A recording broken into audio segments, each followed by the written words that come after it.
Guys, today, Caitlin Clark got fined $200. Kathy, what do you think you are accomplishing by that? What kind of message do you think you're accomplishing by doing? You're not even making an example out of her by finding her an exorbitant amount of money. You are literally making a joke out of yourself by finding her such a little. The WNBA is once again stuck in the middle of a controversy, and it shows exactly what's wrong with the league's leadership. This time, the issue isn't about referees missing calls or showing bias during games.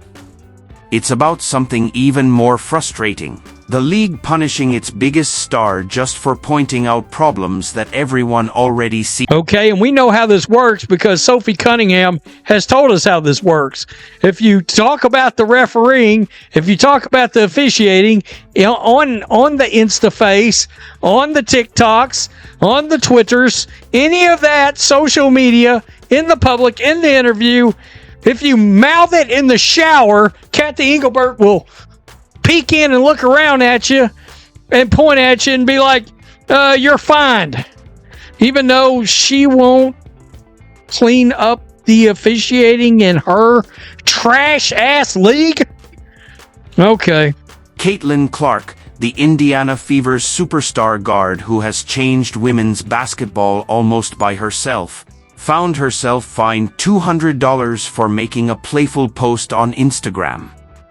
After her team's playoff win over the Atlanta Dream, she left 2 comments under the Fever's celebration post. One said, "Elite bench mob," and the other said, "Refs couldn't stop us." That second short line, which millions of fans have repeated all season, somehow... So during the game, we saw here, the Fever players celebrating. I would assume, based on the reaction, that this was after the Lexi Hull steal and everything. And Caitlin Clark on Instagram commented this: "Refs couldn't stop us. Elite bench mob. It wasn't for the lack of trying. Glad they're having fun and celebrating like no other teams. Will she get fined for saying that?" Yeah, she got fined. The timing makes this decision even worse.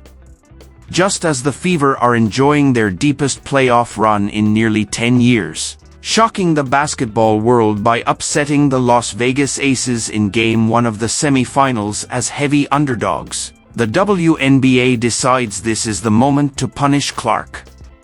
Instead of enjoying the good energy around the playoffs, the league shows its priorities by focusing... I've seen players get fined for that. But when you're on your own time, well, now, other than Sophie Cunningham, Caitlin Clark seems to be the 2 players that come to my mind of players getting fined, criticizing the officials, doing it on their own time, quote unquote, off the clock. Rather than celebrating the exciting stories coming from these playoffs, Commissioner Kathy Engelbert and her staff are busy checking Instagram comments and handing out petty fines.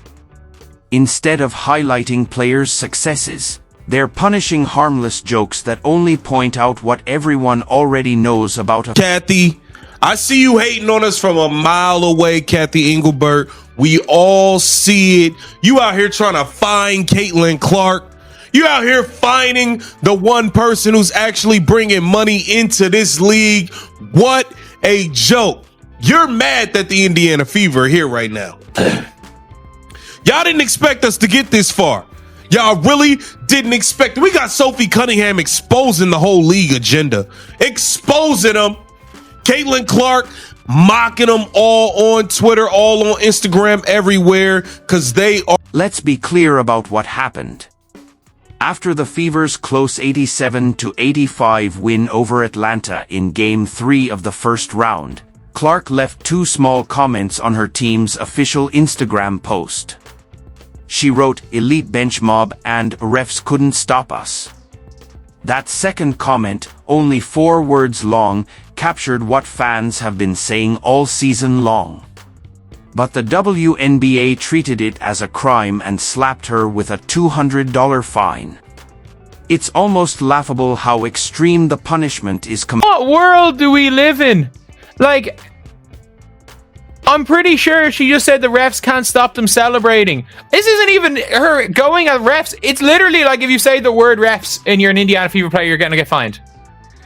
If you say the word refs as a Fever player, the word referees has to be spoken, cannot be said by an Indiana Fever player, otherwise it's a fine.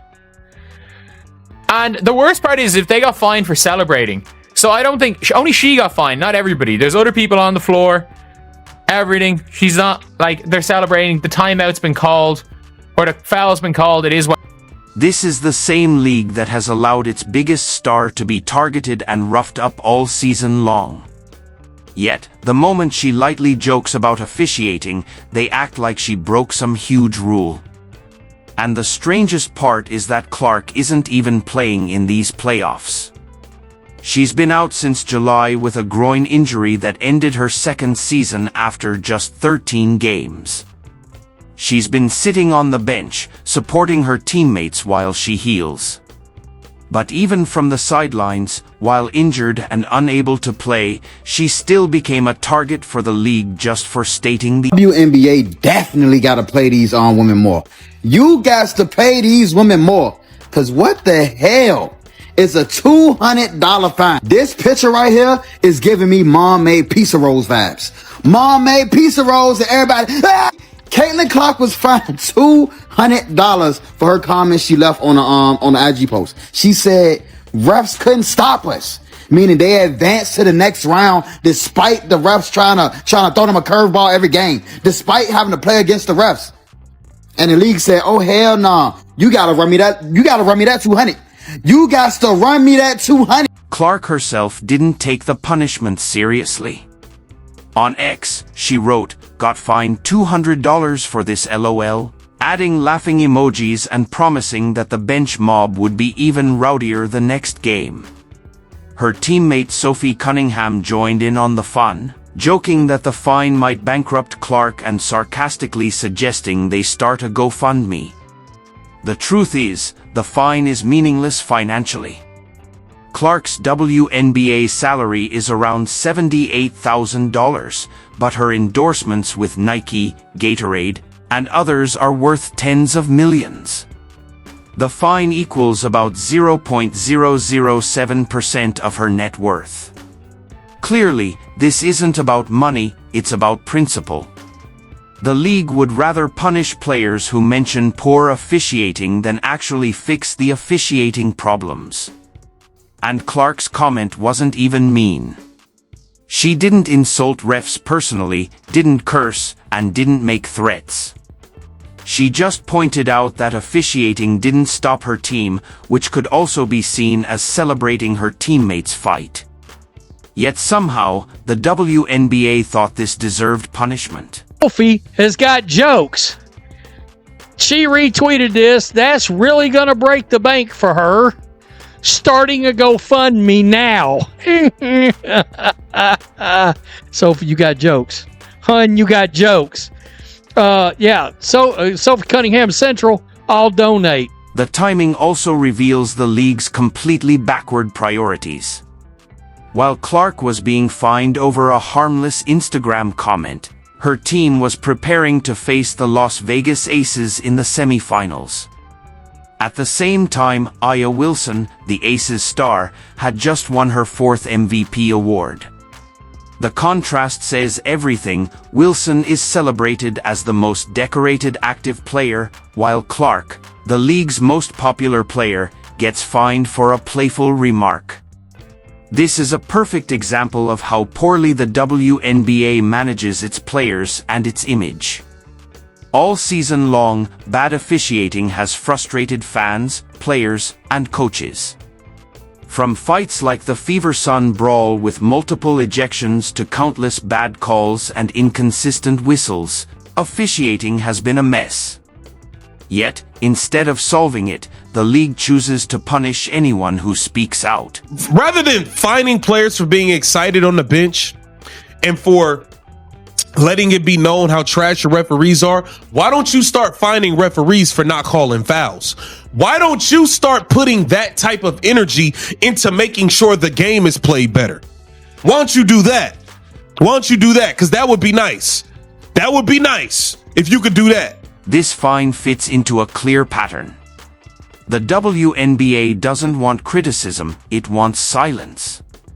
Coaches like Natalie Nicosi have been fined for pointing out bias. Fever coach Stephanie White has been calling out disrespectful officiating for months. Even Las Vegas coach Becky Hammon, whose team often benefits from favorable calls, has admitted that refereeing in other games is poor. Everyone who knows basketball has said the same thing, but instead of fixing the issue, the league fines them. That's why Clark's situation feels so insulting. The Fever, despite losing 6 key players to injury, including Clark herself, have somehow reached the semi-finals for the first time since 2015. They upset Atlanta in a thrilling first-round series, then stunned Las Vegas in Game 1 on the road, winning 89-73. Kelsey Mitchell was outstanding, scoring 34 points, the second highest playoff total in Fever history. This should be a story of celebration. Instead, the WNBA dragged it down with a meaningless fine that only highlights their poor priorities. What if this is the WNBA foreshadowing? We're seeing how you're acting on the bench. We're seeing how you're talking to the officials on the bench. We will tee you up.